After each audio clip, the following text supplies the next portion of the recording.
Welcome to the Entrepreneur's Lounge radio show, where we expose the myths of entrepreneurship and release the weight of it all. Real people, real issues, and real talk with expert solutions. So sit back, relax, and enjoy the show as we welcome our host, Alicia Brown, the Joy Guru. Well, hello. This is Alicia Brown, the Joy Guru, and I am thrilled to be with you today and back in the seat. New season, and this is the second episode, and we're only a month in, less than a month in. So today's topic, and I cannot wait to introduce you to our expert guest. But today's topic is about unwrapping joy, fighting seasonal depression, and finding light amid darkness. Now, the holiday season, these fall, winter months, while they're cherished by many, they're challenging to others. I just want to share some statistics that highlight this, although many of you can relate to this personally. According to the American Psychological Association, nearly 9 in 10 U.S. adults, that is representing 89%, report that concerns such as financial strain, missing loved ones, and anticipating family conflict cause them stress during the holiday season, which at the time of this is approaching us heavily. Now, according to the American Psychiatric Association, approximately 5% of U.S. adults experience seasonal affective disorder, which is a type of depression that typically occurs during the fall and winter months due to reduced daylight. If this is your first time hearing about that, it is totally a thing. Now, the American Psychiatric Association also shares that a significant portion of adults, approximately 31%, anticipate feeling more stress during the holiday season compared to previous years, with concerns about affording holiday expenses and managing holiday preparations contributing to this increase. And of course, if you add other factors, such as grief, hardships, and social unrest, this can be a challenging season for most. But myself and today's expert guest will want you to know that this is your season to thrive, no matter what is happening around you. Do not let the season or the headlines define your story. So without further ado, I'm going to formally introduce today's guest. And trust me, bear with me because this bio, yes, I need to share every piece of it because not only is she qualified, but when you hear the personal things as well, you'll understand why she's our guest expert today, who is licensed professional counselor Danielle L. McDowell.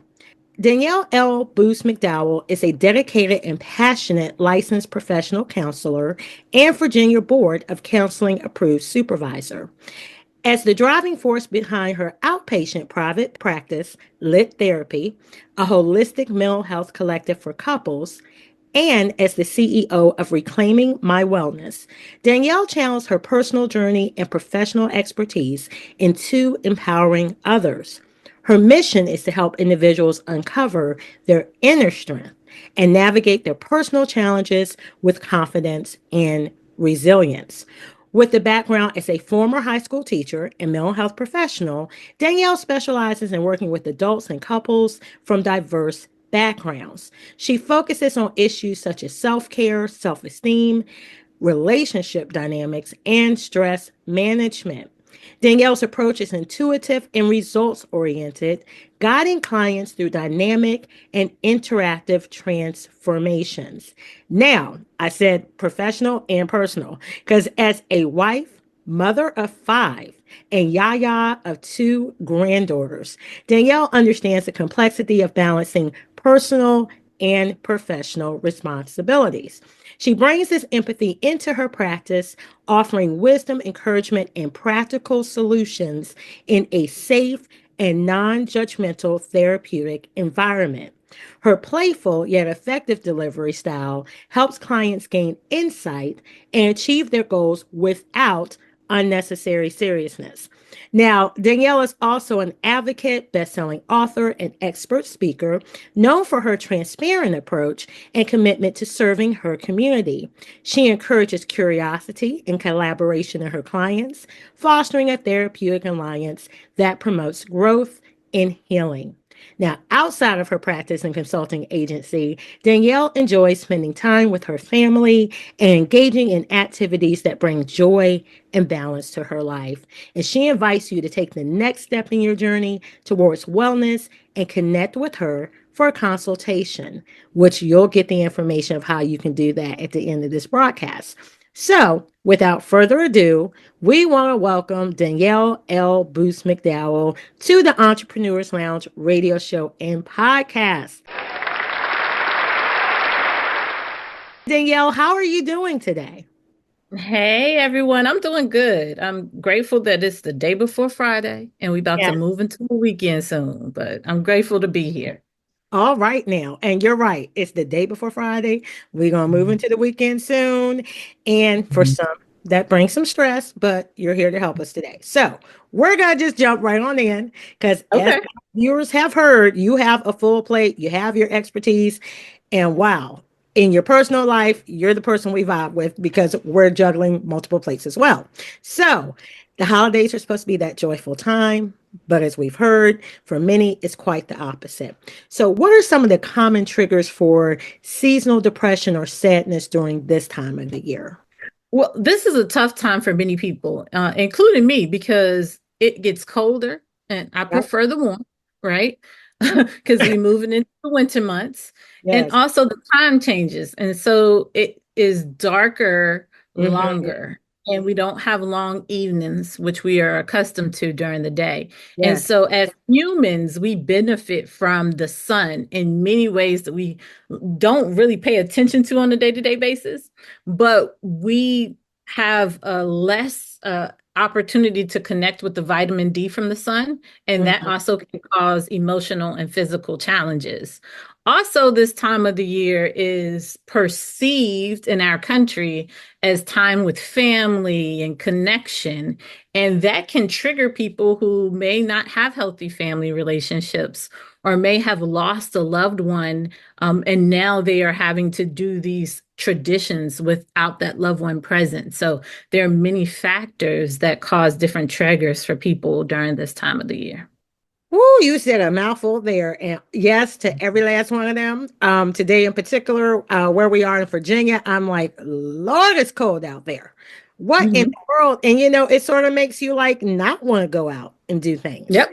It's just Yep. too cold. So yeah. Mhm. And then, like you said, for me, holidays were really about spending time with family. And of course, life circumstances as we age, a lot of them are not here anymore.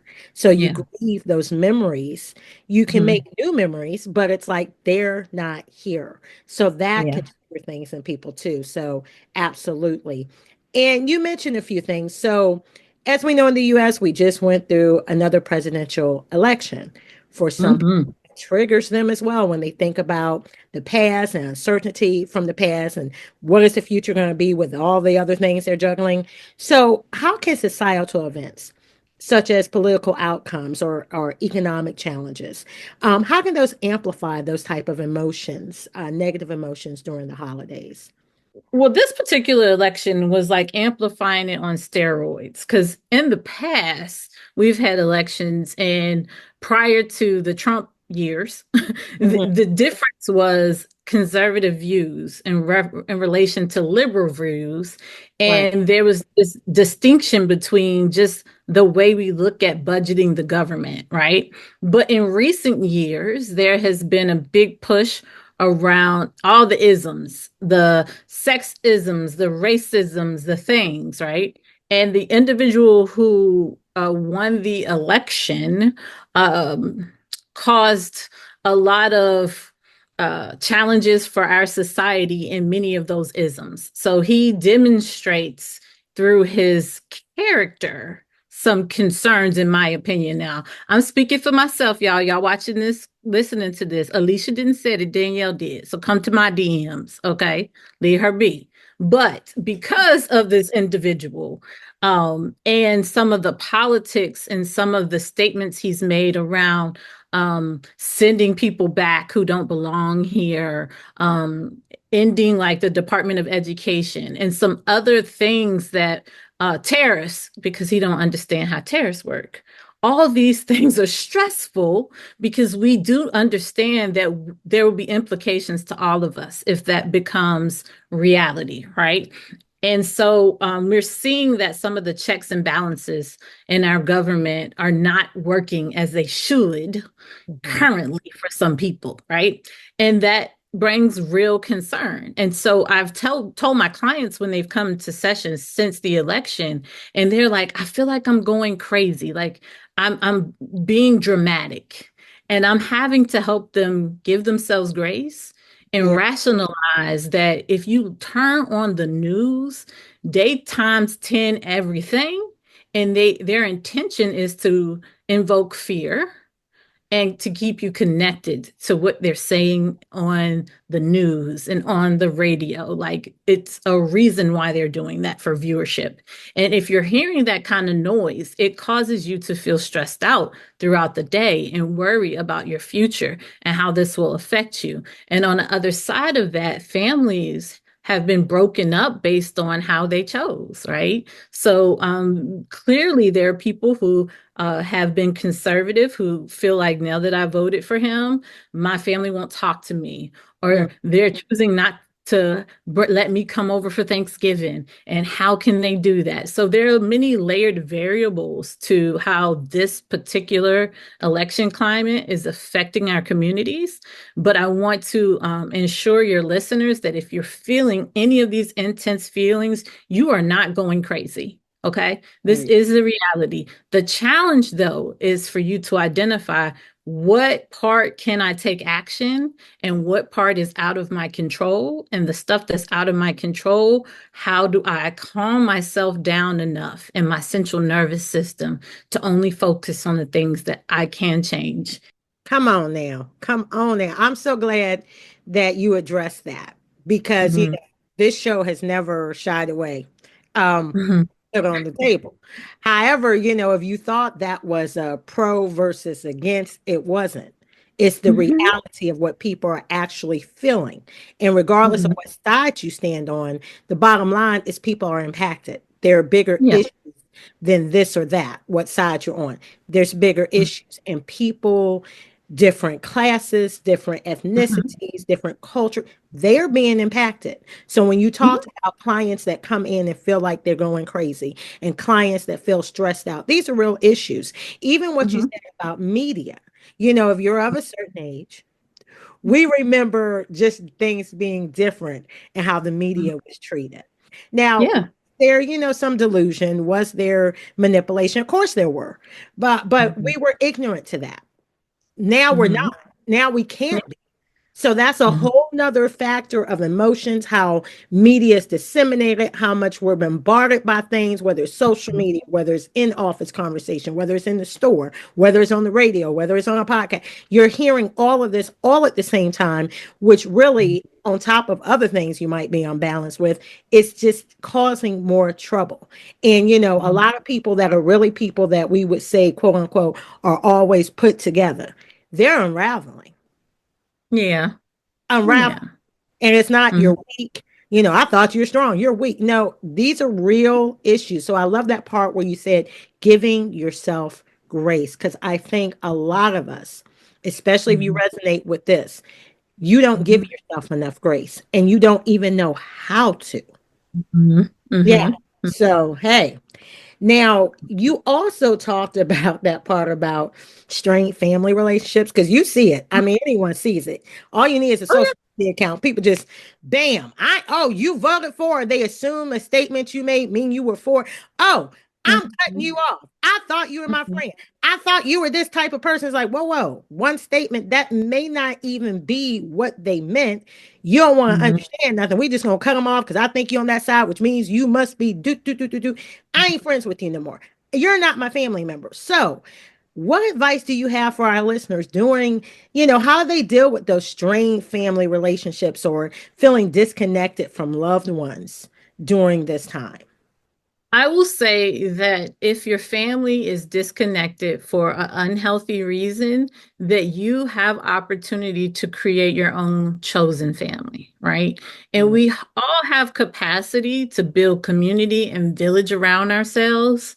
And if we are missing a thing because it is unhealthy, then you need to go fill that space in with healthy relationship. So if you are feeling isolated from family or feeling like I can't go there because every time I go there, I am harmed emotionally or verbally, Mm. don't go. It's not worth the turkey and the yams No. to sit at the table and be abused.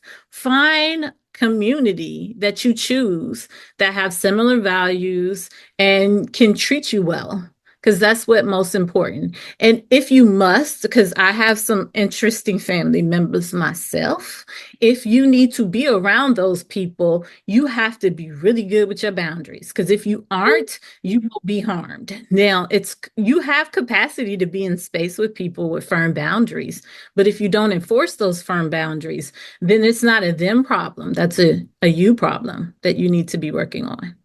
Okay, so see, I don't feel attacked with that statement.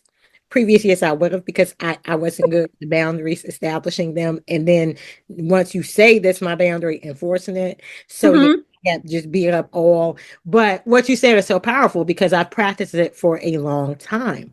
I built, I always say I have friends that are like family.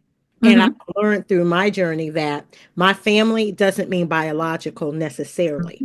So Mm-hmm. because we're blood related, I believe if you revere me and treat me like family and I reciprocate, we're family. Mm-hmm. If you don't, just because we're blood related, don't mean we family. Maybe you can Yeah. claim that on the heritage chart, but the way we treat in relationship, there are people that are biologically related that you know who they are, and you have Mm-hmm. zero connection and relationship. So I Yeah. have friends that just, we have that relationship like family. That's who I Mm-hmm. spend holidays with. And to be honest, when people start passing, that having that established made it so much easier because you had Yeah. support, you had community, as you called it, you had that village, and village is not always biological people, but it did take a moment to realize I don't have to do what's expected of me. Like Mm-hmm. some people normalize trauma and abuse and all of that. So it's like, well, they family, I gotta go there. Well, you know who Mm-hmm. they are. So I'm unprepared to sit with them. Yeah, that turkey, that pie good, but they gonna start Mm-hmm. cussing, then it's gonna be a fight, and everybody gonna yell at the top of their lungs, and then so-and-so gonna get mad and stomp off. Then I got to smile and pretend it don't hurt my feelings. Then I'm gonna go in the corner, lay and cry. Or you have the person, yeah, they say something to me, it's on. It's on pop. Yeah, I'm waiting for them because I know he gonna say and that's how you want to spend the holiday celebrating. If that's your Yeah. that's your jam. That ain't my jam. I just saw the damage it was doing, the abuse it was continuing. So I was just like, no, I'm out. And that was one Yeah. of the most empowering things. Even, I had something this year, and I'm being transparent for the sake of our listeners. I had something this year. It was one of those things professionally that's expected of me. I said, you know what? My mental health and my emotional health is far more important. How does it feel when I go there? It doesn't matter my association. Because, like you said, you can be in the room. There are times you have to be in the room and you can manage it. But for me, and this was something where someone else is paying for me to, go and participate. I said, what does it make me feel like? What do I Mm-hmm. receive in being there? Is there an Mm-hmm. advantage so strong that it's worth me Mm-hmm. picking up those manners to be there? And I said, no, because at the end of Mm-hmm. the day, while I could, it didn't suit me well. It didn't refuel me. It didn't make me feel good. So, for the sake of my own emotional and mental health, I made the decision not to go. And I haven't even Mm-hmm. that to that party yet, but the way I felt, that empowered, that strength, it brought me so much peace that Mm-hmm. even that decision firmly, I'm not going.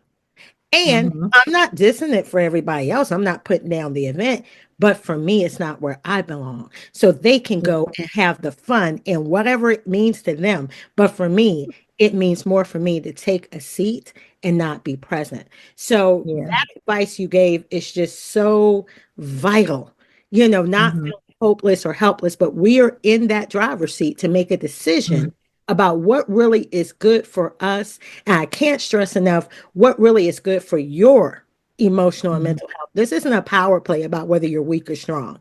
It's about Yeah. what lights you up, what is good for your emotional Mm-hmm. health, not what you can sustain. Now, Mhm. on that same wavelength, I know that your practice is centered around helping couples and families. So, what is the advice you give them to how they can support each other's mental health during the holiday season?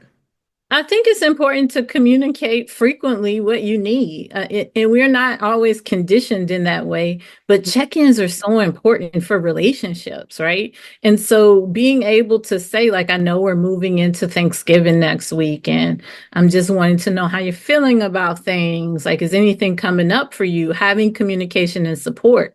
Right now, when we talk to people, we tend to talk to people with the intention of how do I respond to what someone is saying to me?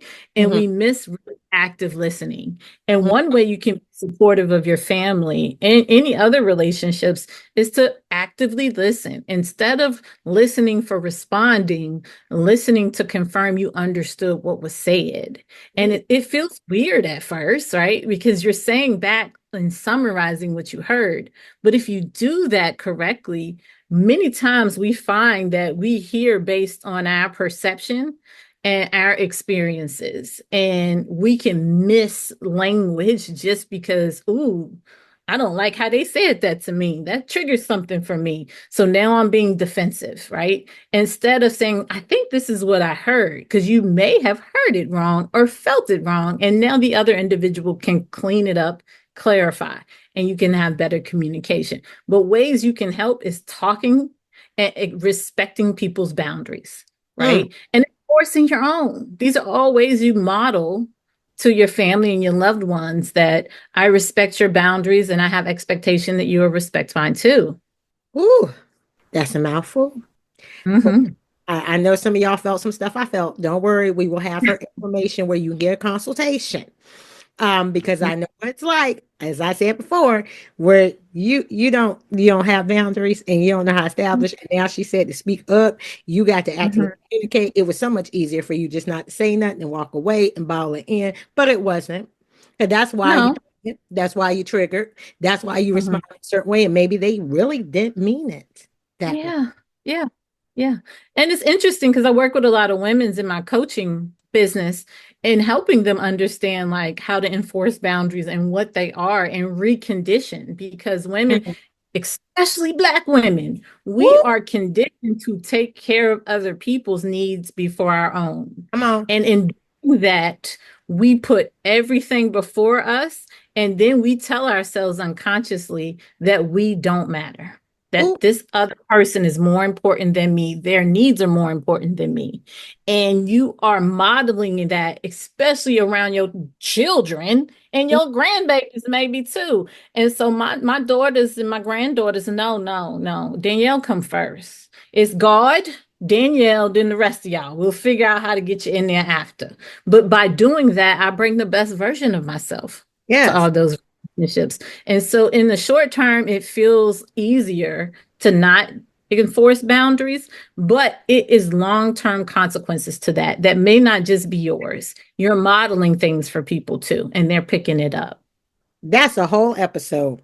We Mhm. may have to do that one. We may have to bring you back to do because that's a whole my lord story.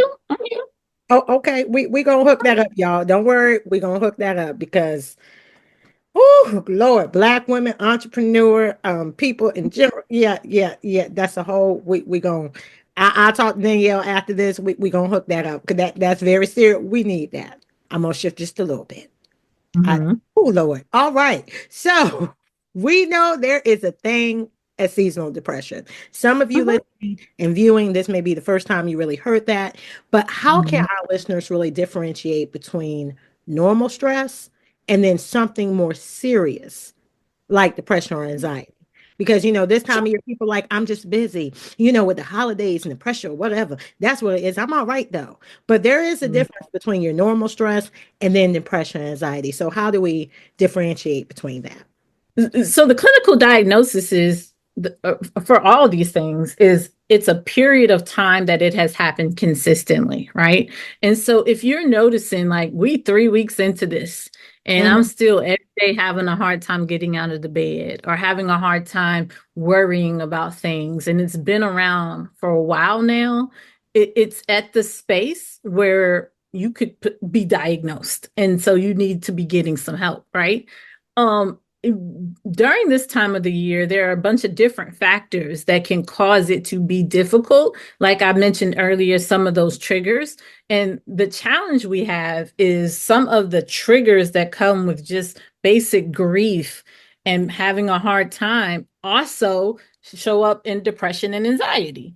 And so you need a professional to really sit down and I love TikTok for information, but please, like a licensed professional, someone who had to go to school and get some education and spend a bunch of hours like practicing a thing so they understand a thing so that you better understand what this is. Because many people think like I've just for a season been sad and it passes in the spring. And I'm like, hey, that's a diagnosis, ma'am. Like we should be going and getting some support with this, right? And I think it's also connected to the labels, right? Some people Yeah. have a hard time being called any of the things. And I like to tell people I care less about the label and more about identifying the symptoms so that we can use tools and resources to improve your quality of life. And that's what's important. So if it's been around for longer than 2 weeks, whatever these symptoms are, find a mental health therapist. And if you have a hard time finding one, find me so I can help you find one because Yes. you need some, right? Yes. And Yes. I will say, I brought Danielle on because I know her and I know she's qualified. And I've even had questions to you, like, what's the difference? And hmm that's the guidance of how to proceed.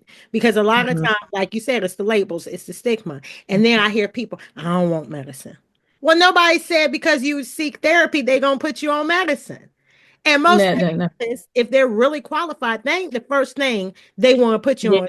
But that's we true. think, well, if you go to them, they gonna put you on the crazy medicine, and then you ain't gonna never get up. No, no, Yeah, yeah, no. yeah. Let's go in first. You can say no after or something feels off. You can decline. It's not like once I'm damn stuck. Or that hmm might not be the therapist for you. You can seek another Yeah. therapist, but at least go. Yeah. Indeed.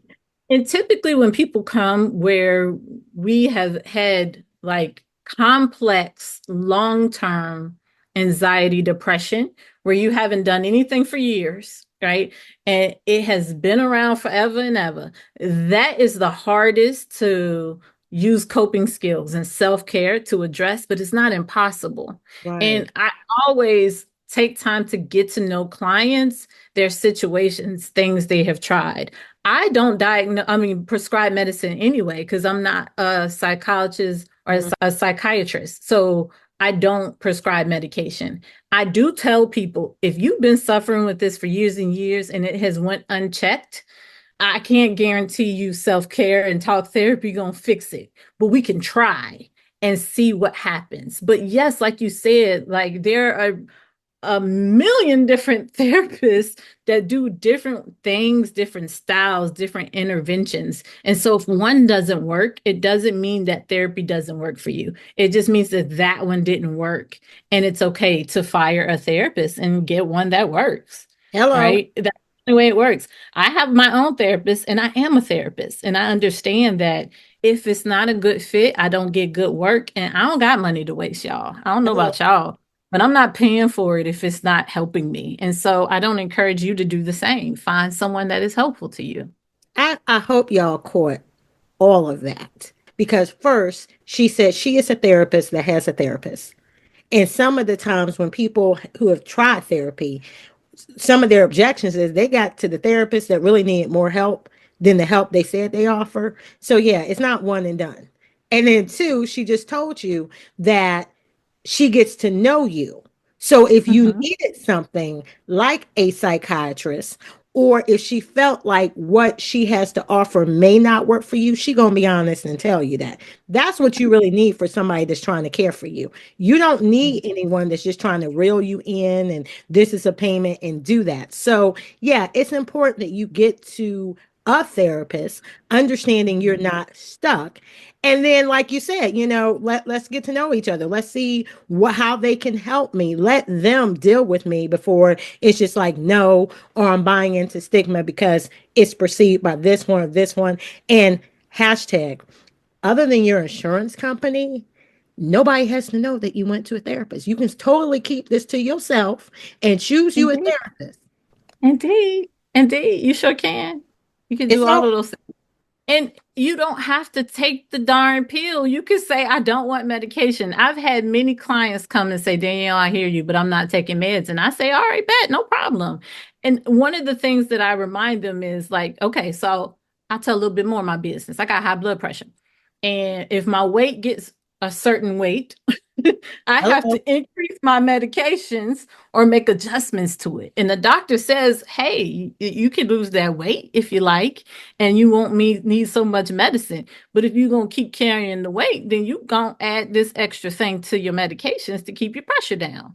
Emotional health the same way. If you're not sleeping well, eating well, staying hydrated, staying connected to things outside of yourself, and doing the things that help to decrease the symptoms, ain't no pill in the world gonna help anyway. So like you got to do some other things. It's important, and you always have choice.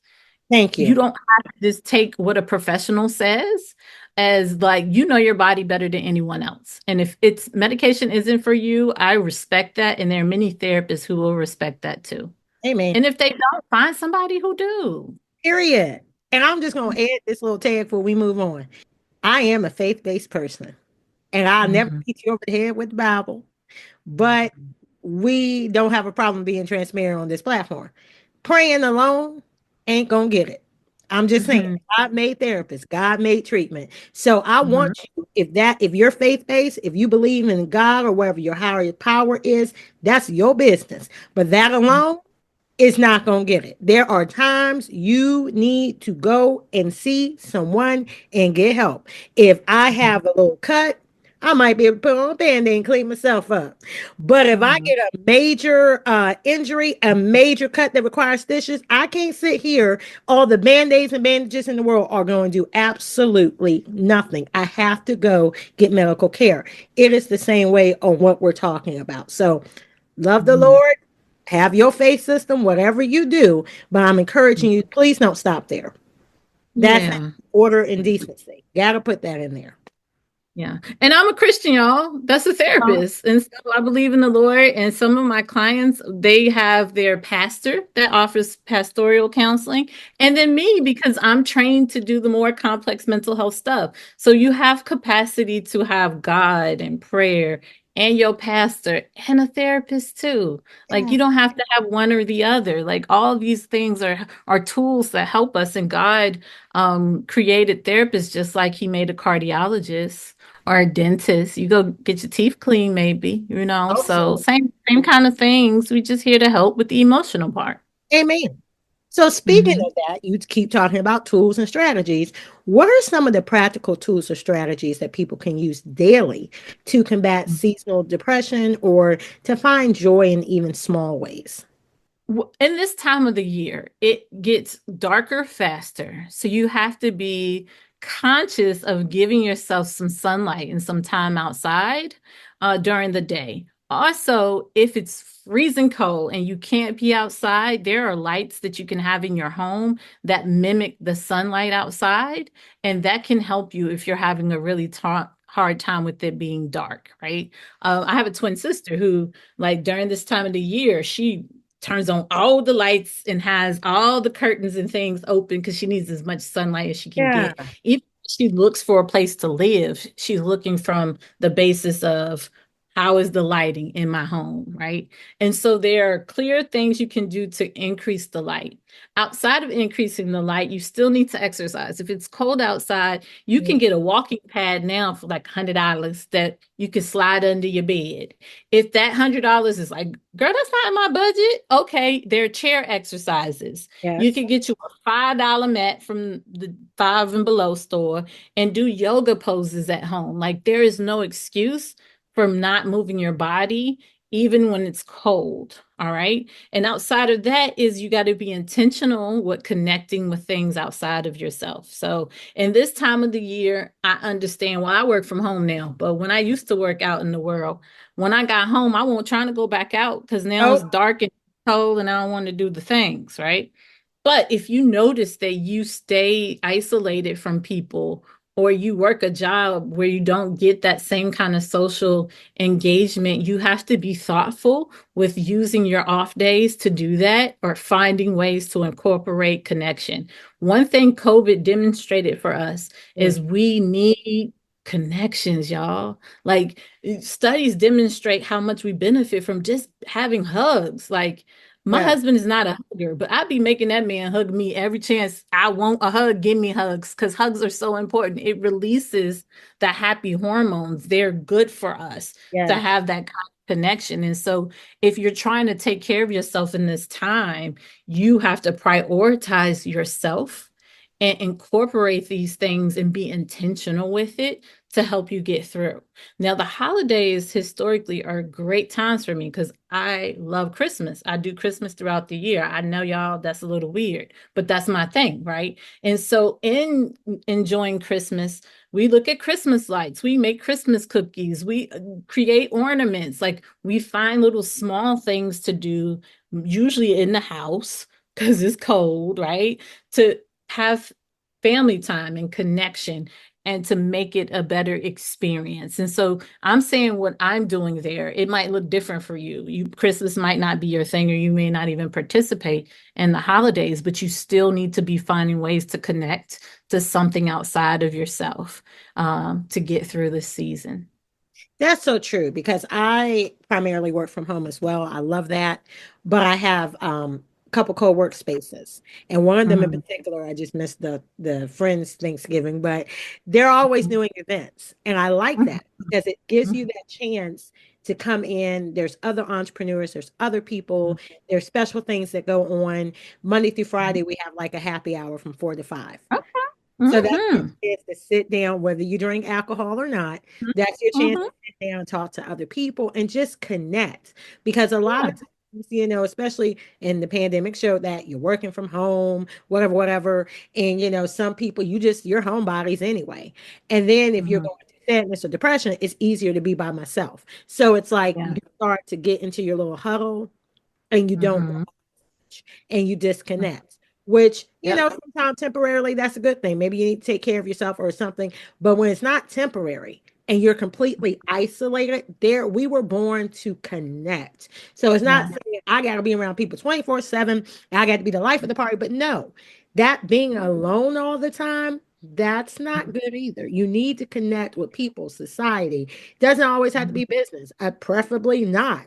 Have times where y'all just have fun and laugh, even if it's just one or two people.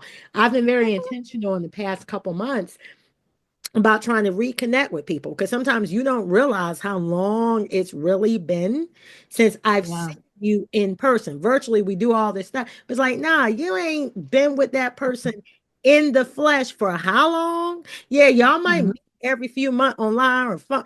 No, stop FaceTiming and go out, Mhm. grab a cup of coffee. Go out, Yeah. have a brunch or lunch. Get back into it. And on that note, I would ask you next, many people feel guilty for not being able to snap out of it. I mean, you've given us a lot of reasons of why during this season we feel this way, but they're being felt guilty that they can't just snap out of it or they can't be happy during the holidays. So, how does one balance the need for resilience with giving themselves grace during these tough times? You can't give yourself grace and have resilience without honoring how you feel, right? I think we are conditioned to say like during this time of the year I should be happy or I Right. don't want to be a Debbie Downer around Right. people, right? And I challenge that because, like, it's been over a year since my grandfather passed, who was like a father to me. And these times are hard. And the people in my life, if they are more concerned about me pretending or performing to be happy, they need to not be in my life. And it's okay that this is difficult for me and I'm crying in this moment or I'm needing to breathe in this moment. There are some caveats to this, I want to say. If you are struggling, right? Isolation in your bed, I tell my clients, I always give people 2 days. One day to lay, the second day, if you must have it. But after that, you got to get up and do something different, right? You can't just sit in it extended amounts of time because that doesn't benefit your health. But sometimes we need to give it space. even encourage people with grief, schedule it, right? Like I schedule time to just sit and reflect. It might be in the tub crying and getting it out, or I might get in the car and drive by myself and sit in a parking lot and play a song and cry or feel, right? But you got to give yourself opportunity to feel it, right? Being strong means that you understand the value of weakness at Mm. times because you need to recover from that strength. And so, even in resilience, there is a need for the part to be heavy, to be difficult, to be sad. We have a countless amount of emotions for a reason Right. because they are all necessary and they're all fleeting. So, just as much as you might not want to feel sad, I tell people if you embrace it and you lean into it, it will pass Mm. because happiness don't last forever. No. Sadness don't last forever. None of these emotions last forever. So whatever they are, understand in this moment, I feel this way. I'm going to give it and honor it in this moment, and it will pass. And if it's not passing and it's longer than 2 weeks, or you've been in the bed longer than 2 days, then come talk to me, y'all. That's Yeah. what I do. I help people pull themselves out of it, but honor it. Give yourself some time to feel and not feel pressured by other people to be happy. I'm always fussing when people say, stop crying. No, don't do that. Don't tell them to stop crying. They can cry. It's all right. It's necessary. It's a release. And if you give them opportunity to cry, eventually they'll stop crying. Right. Our body ain't gonna let you cry day in and day out for the rest of your life. It don't work that way. You're gonna get tired of crying. So Mm. just let That's let so them release. Let yourself feel and give yourself permission to go through the holiday in the way that you need. And make sure you're not around people who are forcing you to be anything but authentic. Be yourself. okay. You said a mouthful there, but I like all of it. You know, Mhm. this relates to how in some of your public appearances you described yourself as a warrior. Can you share Mhm. a little bit about that journey and then your passion for empowering others? Yeah. So I love the term warrior because I've been through some things. There have been fights, like there have been wars in my life. And when I say wars, I'm talking about growing up in a lower income home and struggling with like just the wanting to have a better life. So trying to get through school, being a teen mother, surviving sexual assault, being homeless for a time. Like I've been through some things. And if you look at me, you may not know that part of the story, but it also demonstrates why I have resilience and why I have so much strength is because I've been tested and tried through this life and I keep showing back up. I keep fighting. And I tell people warrior mindset for me is there are moments when I do need to pause, but I'm never stopping. I'm going to take my pause when I need to take it, but I'm never stopping.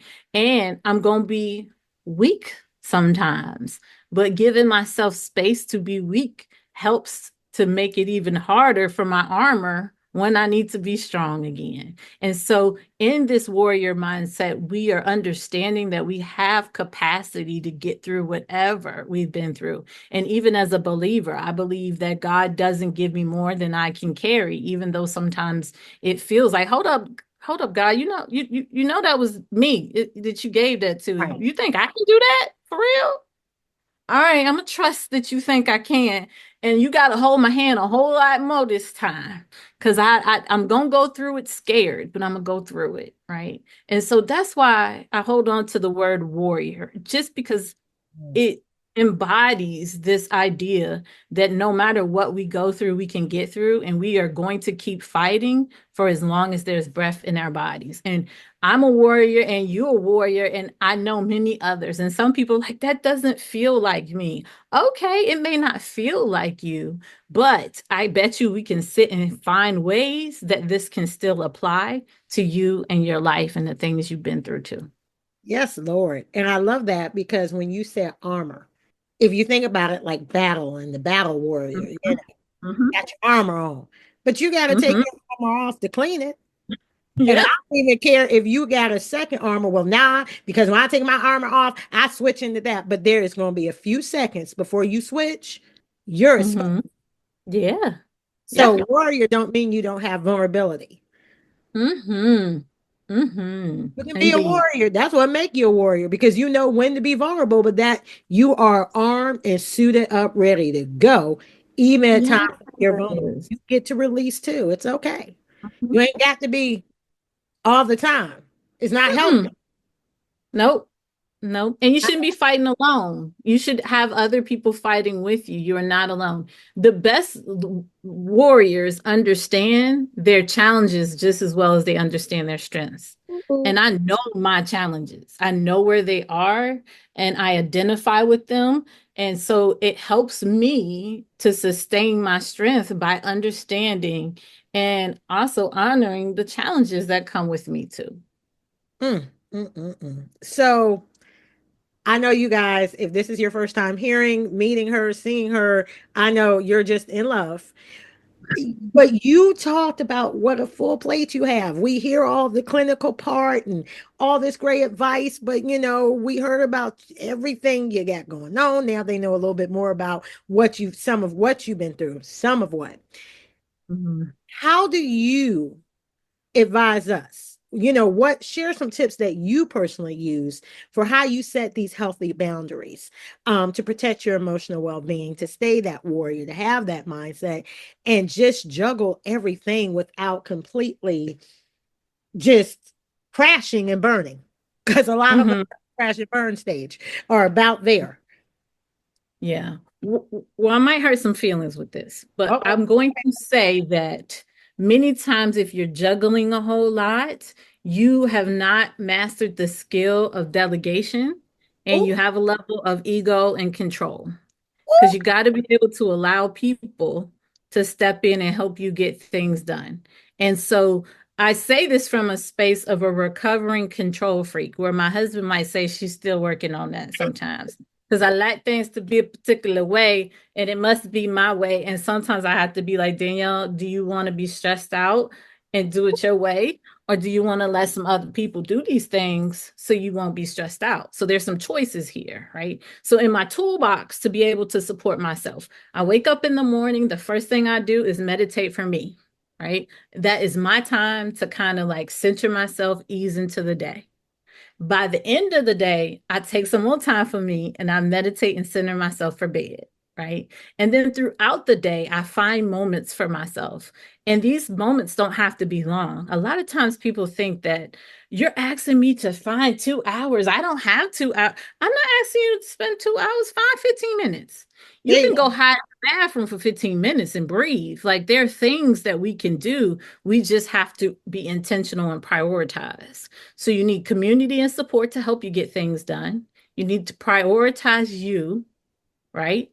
And you also need to be able to check in with yourself to know, am I being both proactive instead of reactive in how I care for myself? Because many people go to the self-care and the coping things Right. once they stress out, right? I'm telling you that it should be in your schedule no matter if the stressor there is there or not. You should always have time for you, right? And if you do that, then we are now retraining our unconscious self to see that I matter too, that my needs are just as important as everyone else. And again, challenge yourself. Like, what am I modeling to people around me based on how I'm moving? If I'm not taking care of myself, then I'm modeling that this person does not matter. Mm, mm. You And know, be honest with yourself because we got choices. There are no victims. We all have choice. And yes, I do a lot. I do a whole lot of things, but I take care of myself more than I do a lot come on. Come on. because that's important. It just is. And just being honest. So, yeah, some of it is ego, and you got to work through that. And I help people work through that too. See, this is why she's here today. You sounding some of the things you saying, if they have followed us back in this new season, they heard some of this with Pastor Dennis Jones on our last episode. Okay. Mhm. She was talking about Mhm. narcissism. She was talking about the type A personality. She was talking about different personalities. And y'all Mhm. just struck a nerve on some of the stuff. You just struck a nerve on some of the stuff she was saying. So y'all need to go back and listen to that episode after this. But you're right, Mhm. because there is that power control thing. I remember one business coach said one time, she said, you know what? There is no honor for the banner of Mhm. being broke and broken. Mhm. No honor. Mhm. He said, some of Yeah. you love to wear stressed out and overwhelmed, and I'm exhausted. I'm holding the world on my own shoulder. That's that superhero complex. You want to hold that banner. And if you Mhm. holding that banner, you're going to find a lot of people. Yeah, girl, Yeah. because I can't get support. And they all cheering you on. But there's no reward for being Mm-mm. broken. And we Yeah. always say we want something different. We want better. We aspire to greatness. Well, if you look at people that are uberly successful, what you Mhm. just said about how you start today, that's how they started. You telling me Yeah. multi-million, multi-billion dollar corporations, and they even take time out? The first thing they're doing is meditation. They're doing Yeah. exercise. They're getting up early in the morning and they are not working all day. Yeah. They don't get up Mhm. early and go to bed way late. No, because they prioritize. They understand if I don't take care of me, nothing assigned to me, nothing great I do, none of the people that depend on me, I can't do Mhm. any of it because I can't sustain it. So they Yep. understand the value of valuing themselves first. That is not selfish. And we need Nope. to stop with that mantra that people told us, you know, what she talked about, that sounds selfish. Well, for some of you, if that sounds selfish, you're going to have to be selfish. Go Yeah. embrace it. But Yeah. it's not actually selfish. But for where you are, if you need to feel like you being selfish because that advice sounds selfish, you're going to have to take off your hat and just go and throw it in to be selfish. Yeah. And Yeah, yeah, get some therapy because all these things are rooted in needs, right? And so when we say that, like, only I can do things, right. or my life is so hard and woe is me, like the need is attention. Like, and so where did you not get this attention? And how do we identify ways to give you the attention in a way that's more healthier to you? Because you are just reinventing this story for the sake of the need and not because it's beneficial to you. And it's much better living on this side, y'all. Like Yes. I'm a testament that I don't care if anybody thinks I'm selfish. Like anybody on this earth can think I'm selfish and it means nothing to me because I also understand that in taking care of myself, the ones who matter to me get better versions of me, right? And that's more important. And I don't want to raise children and have my daughter and my granddaughters to think that as a Black woman, she modeled serving and giving of herself till she was old and sick and no longer Yes. here. And so I must do that to be a good mom or to be a good wife or all the other labels and things. I want them to see, no, like she showed us that you can be accomplished. You can get some things done, but taking care of yourself is priority. And that's the healthier way to go. So I'm modeling it for my family. And so that's not selfish at all. It's a generational healing, actually. Yeah. Oh. So Mhm. I've kept you guys in anticipation long enough, but I'm gonna keep you in anticipation probably for one more moment. Because before I get her contact information for you guys and how you can get more resources, I want to ask this question. With all this going on, you alluded to this before. How do you suggest people find balance between staying informed and Mhm. protecting their mental health from the overexposure to negative news? And that Mhm. includes me. Okay. Well, I would say that we all are a little different. So, like for instance, I mentioned my twin sister. She's the kind where she just doesn't want any access to it. She will get excerpts from a particular news source that is a little bit more unbiased, and she reads like the headline news and she keeps it moving. Yeah. I can take in more information, and maybe it's because I'm a therapist. I hear crazy stuff all the time. So my ability to have my emotions go high isn't as the same, right? But you have to know yourself. Like, you know, when your body is telling you, like, this is a lot, I'm experiencing it, I am feeling it, and I need to walk away, right? So you have to set the boundaries for yourself around what works for you and what doesn't.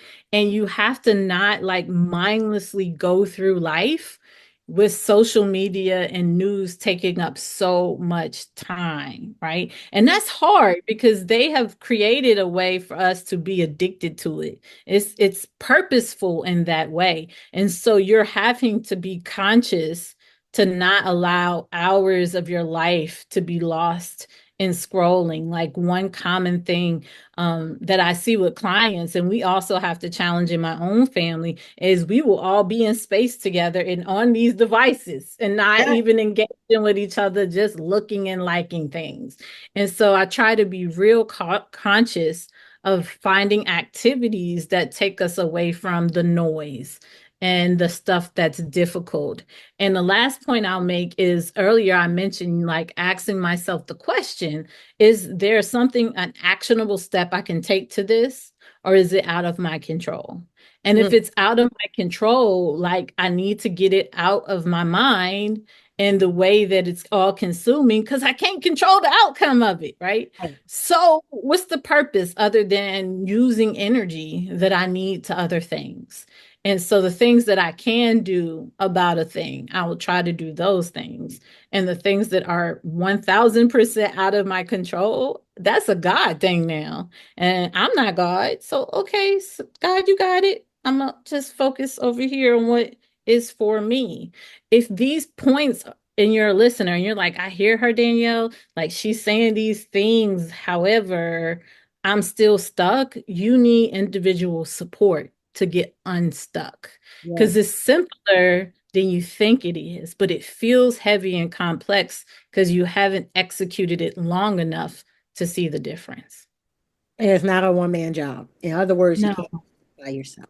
Yeah. And that doesn't Yeah. mean weak or not resilient. It's the fact Mhm. you're not going to get yourself unstuck by yourself. You need help.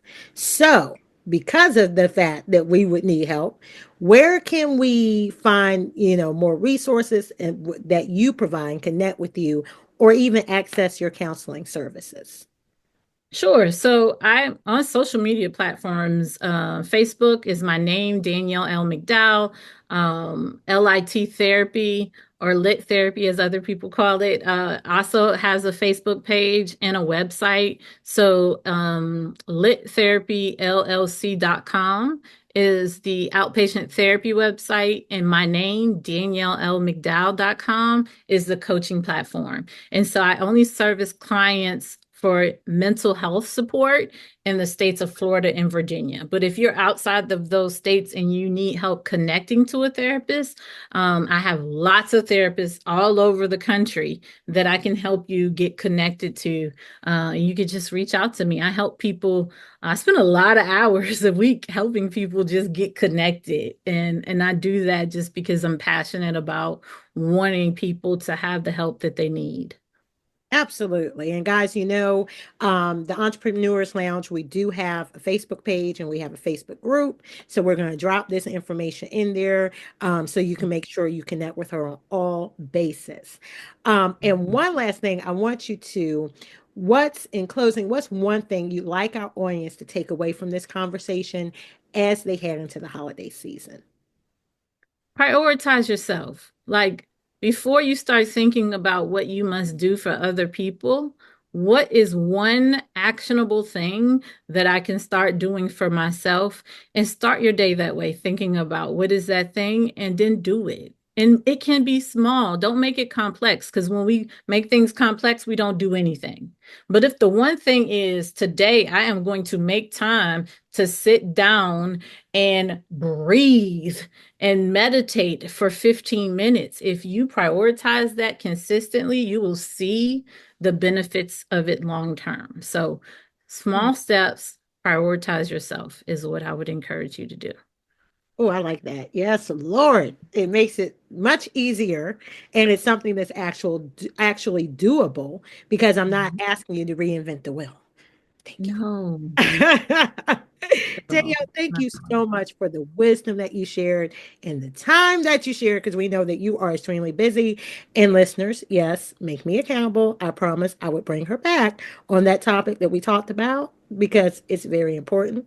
It's very much something that our listeners and viewers would like to hear at the Entrepreneurs Lounge. So we will have her back probably at the beginning of next year to bring more wisdom and just those tools and resources we need. But Danielle, thank you for your time, and we pray that you have a wonderful holiday season with your family, celebrating and enjoying it. Thank you. I appreciate it. And I look forward to being on the show again. All right, now, guys, as I always say, it's Alicia Brown, the Joy Guru, and thank you for tuning in, and bye bye for now. Thank you for listening to this episode of the Entrepreneur's Lounge, where we expose the myths of entrepreneurship and release the weight of it all. Real people, real issues, and real talk with expert solutions. Make sure you stay tuned to our Facebook page and thejoyguru.net for show updates, announcements, and to learn how you can be a guest on our show.